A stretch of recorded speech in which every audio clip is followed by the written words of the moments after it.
of millions of people are exposed to contaminated water every year. Is it a national crisis? My guess says it is.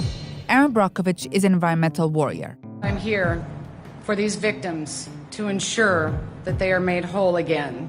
Who is best known for her fight against a California utility company for contaminating the drinking water with toxic chemicals linked to cancer in Hinckley, California. Her battle was portrayed in the iconic Julia Roberts film, Erin Brockovich. First of all, since the demur, we have more than 400 plaintiffs in. Let's be honest, we all know there are more out there. In real life, the class action lawsuit against Pacific Gas and Electric, or PG&E, settled for more than $300 million, making it the largest direct action settlement in U.S. history. More than 20 years later, Brockovich is still fighting toxic chemicals, traveling to communities across the United States to lobby on behalf of the people. Today, we understand pollution and environmental justice through her eyes. I hear you calling out these days, saying we have a national crisis. Tell me, what is this national crisis in your opinion? Water.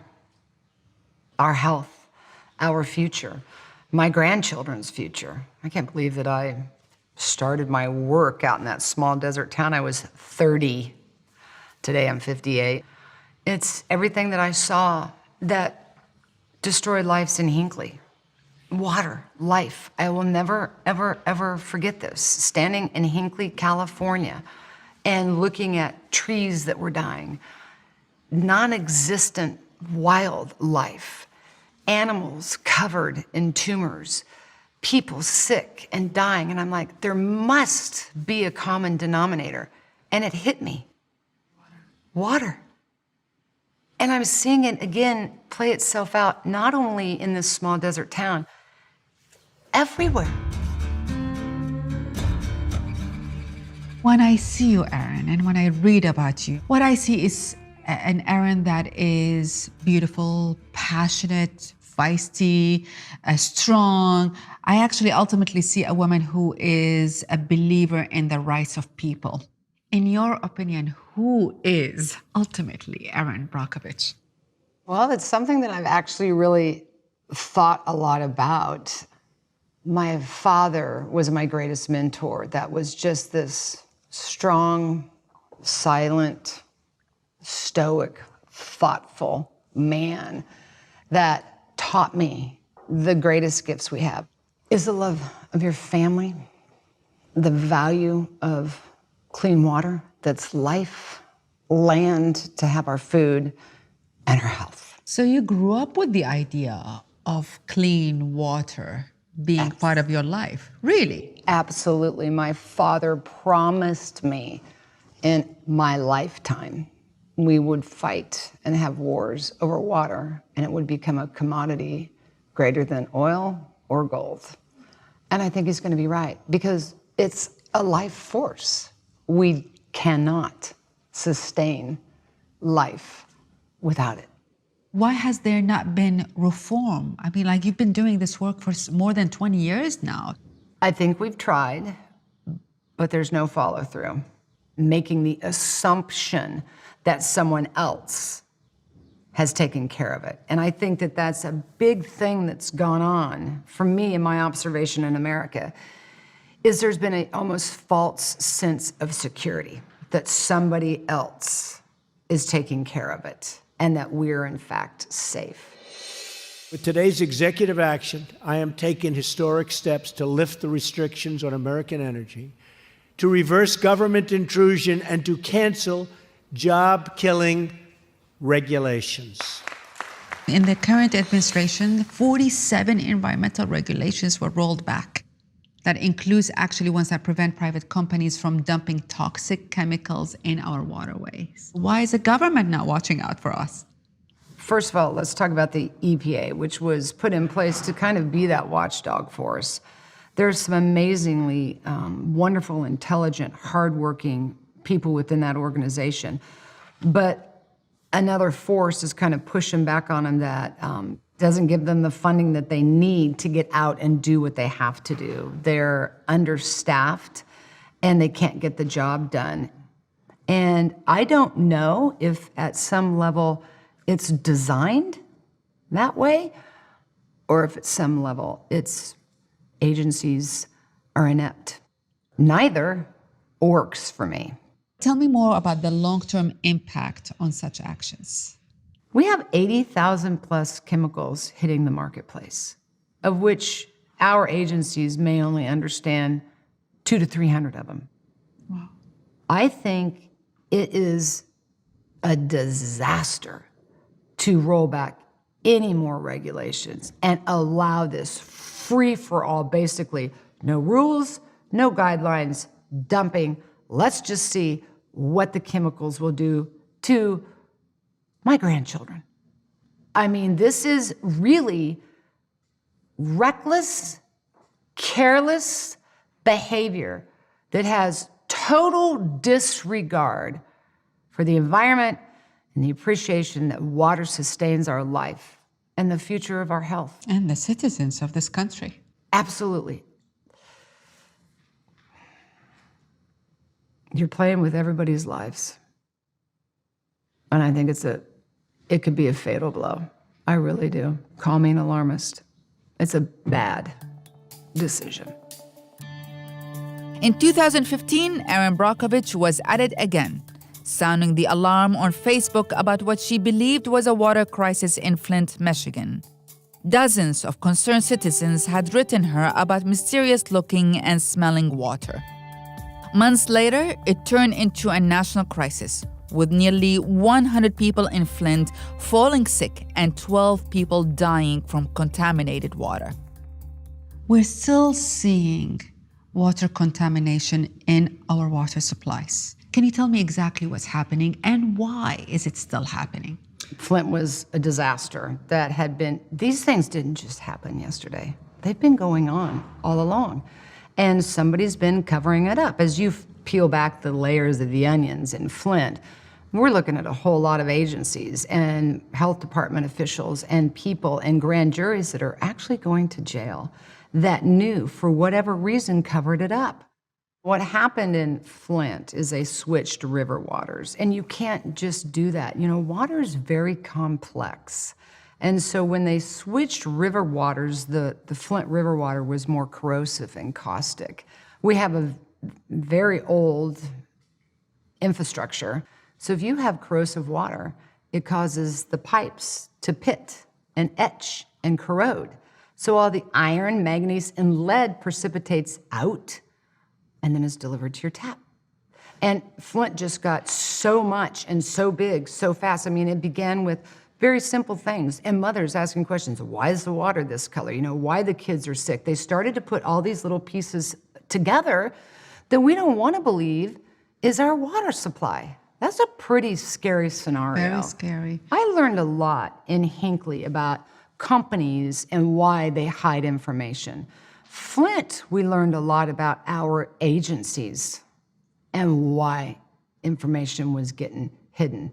And that's frightening for all of us.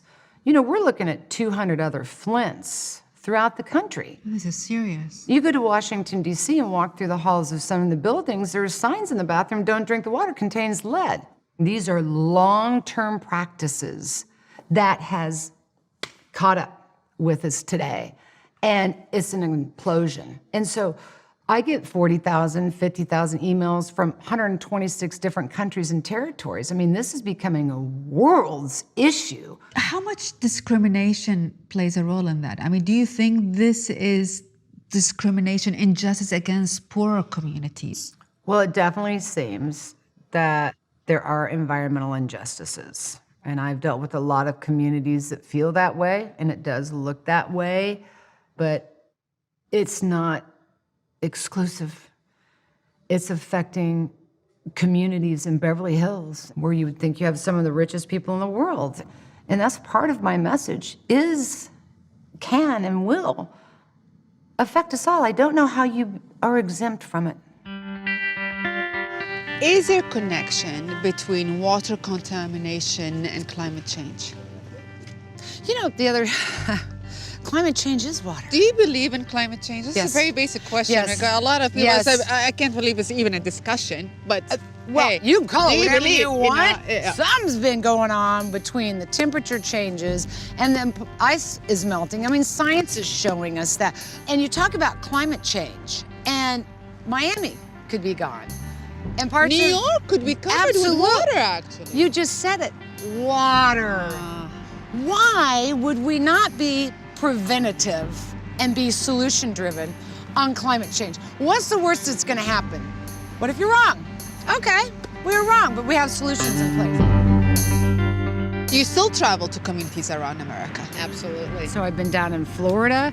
I've been down in Oklahoma working with the tribes on fracking. I'm in with the communities that have gone through the recent fires in California. Oh my gosh, I'm getting ready to go up to Massachusetts. We look at the map and it's almost like, where do we put the finger and where do we go to next? Some critics who are saying that there is actually, you cannot connect evidence between contamination and cancer. What do you say to that? We don't want to make a connection. I think that's the problem. There is information and plenty of studies out there that show correlations between cancers, chemicals, and cancers. That's just, it exists. I mean, there's all kinds of science and information on benzene and hexavalent chromium and trichloroethylene. I mean, there is science there. I had a scientist ask me this same question the other day. I am very comfortable telling you, you're right, I don't have all the information. But you don't have all the information either to conclude that it doesn't. But the question, Erin, is what if they get it wrong? What if you get it wrong? What's the risk in here? So I got it wrong. But what if I got it right? We can eradicate a chemical. We can move forward into a better environment, cleaner water, and a healthier population. This is everything that I've ever believed in, and I will for as long as I live. So you're saying the risk is worth it. I am taking a risk. It's worth it because it may lead to some solution. Absolutely. You can't find the solution if you won't look at the problem. Not everything has to be cancer, but it could be neurological effects that could make you sick and affect your life forever. So I don't know why. If the headline read here in New York that the municipalities were tainted with rat poison, would you drink it? No. A poison is a poison is a poison. I don't understand how it is we're supposed to justify a chemical that is a poison that 10 parts per billion versus 2 parts per billion can or can't harm you. I'm not drinking it. This is something that's very important that I see that Europe does differently. We're gonna do some real good studies before you ever put it onto the market. We just put it onto the market, into the commerce, and then come and do the studies. And so when science catches up with that policy, Houston, we have a problem. Wow. We do it ass backwards. What role did PG&E play in the California fire?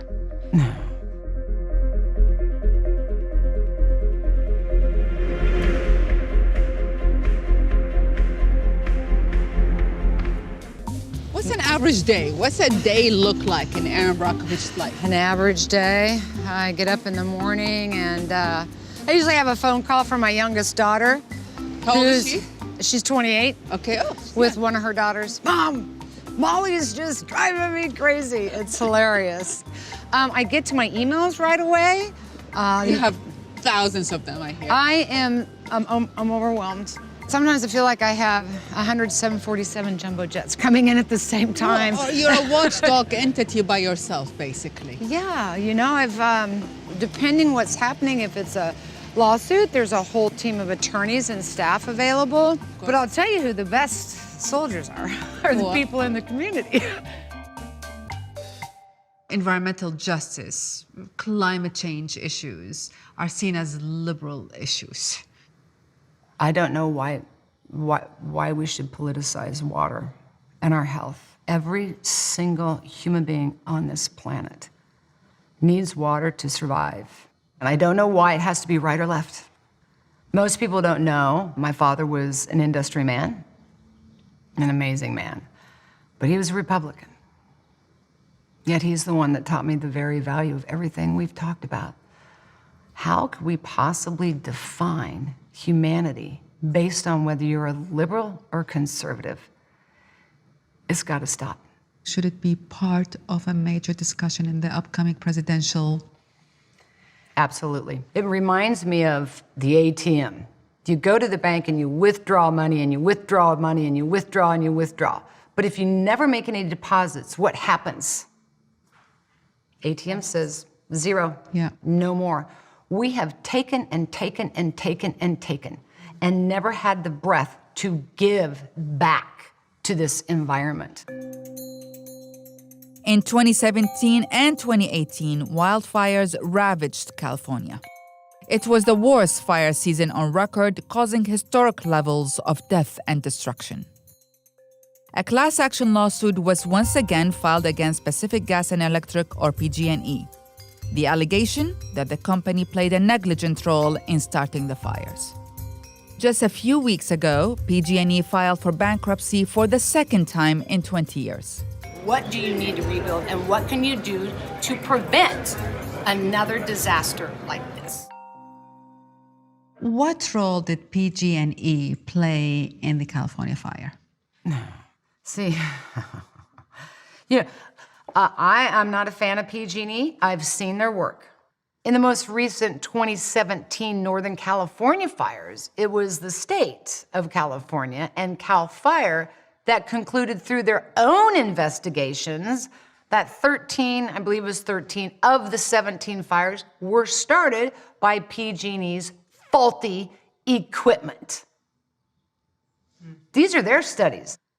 Paradise, California, they're just wiped out. I can't speak for them. It's mind-boggling. I don't know where we've missed a step here and not seen that this company was bound to do this again and again and again. Even with the fire, because some critics say the company may have played a role, but not exclusively. It could be also environmental changes, climate changes, all of these things played a role in the fire. This is a company that has failed miserably at keeping their antiquated system up to date and changing that and making that investment, which they haven't done. And even after the lawsuits, not one. Even after the lawsuits, even after a bankruptcy, the reorganization, they came out more unorganized than going in. If that had been any one of us, somebody that had a DUI, and they're in front of the same judge the third time, and they just get a pass and a pass and a pass, do we wait till they kill more people? I worry about that. And I would really like to believe that California has an opportunity here with new leadership to step in here and plays a huge role here in not letting this company get a pass. Since the iconic film came out 20 years ago, the chemical chromium-6 that Brockovich was fighting hasn't gone away. Data from a nationwide test from 2016 shows that 2/3 of Americans are exposed to the chemical. The problems in Hinckley, California also continued and is now a ghost town.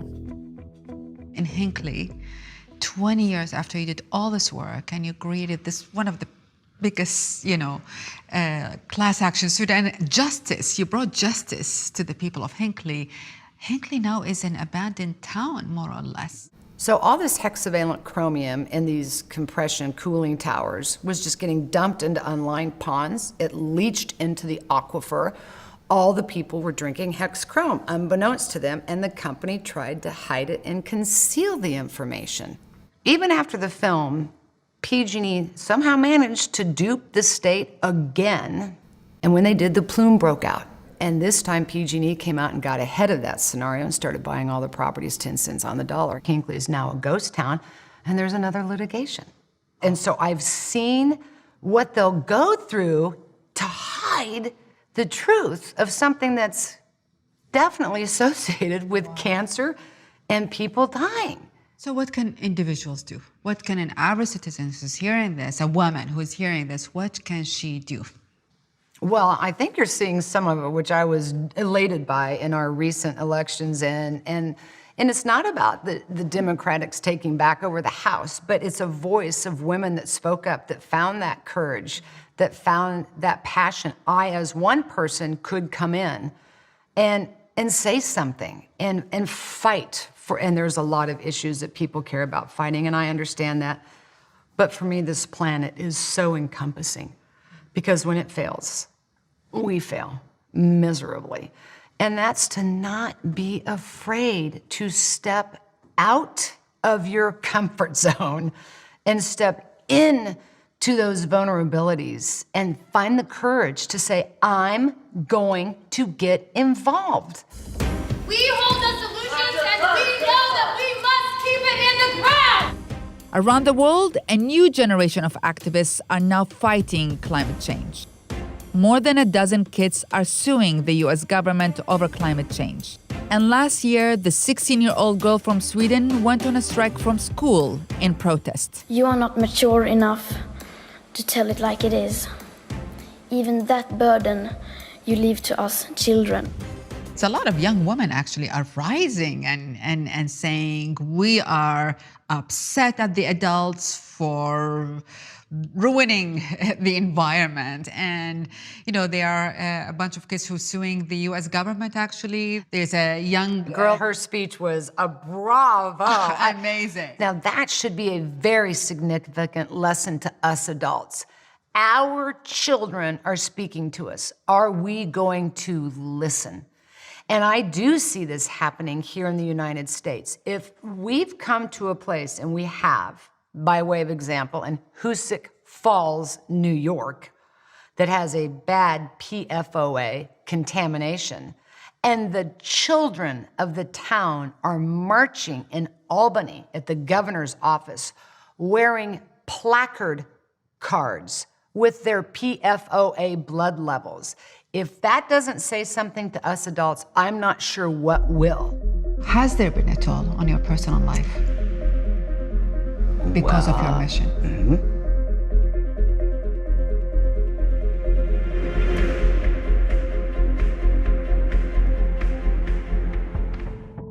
One of the themes of the film, Erin Brockovich, was the toll that the fight took on her personal life. You make this personal, and it isn't. Not personal? That is my work. My sweat, my time away from my kids. If that's not personal, I don't know what it is. As a woman with a mission, it comes with a sacrifice. What has been the toll on you? Has there been a toll on your personal life because of your mission? Mm-hmm. How so? Well, sometimes it's hard to find a life. I think it's lonely. I don't always relate to people because I'm so impassioned by it. Being a single mom, and my work was more than work. It became that calling that was going to affect my kids and now my grandkids. And I am lost time with them. I don't like it when somebody asks me that question. So is there regrets, basically? No, I will not have regrets. I do have sorrow, but you can always, you hope, find the recognition that I need to balance this relationship. It's never too late to come back and say, oh my gosh, I was so driven to this for so many reasons, and I missed this moment with you, and I'm here now, and I love you very much. You are a woman who found her calling. You seem to found. Did you always know your calling? I think my voice did. I don't know that I thought it would be this, but I can still hear her amidst the noise of what I couldn't do, saying, yes, you can. And that's just busting out of this box, this label, this idea of what anybody or everybody thinks we should or shouldn't be. And we, I think, are deeply, genuinely, uniquely capable We just have to find the key to unlock that permission within ourselves. And I think my calling is exactly this conversation, to help you unlock that. And then when you do, we will fight water pollution, we will fight air pollution, we will find our way. Erin Brockovich, thank you so much. You're welcome.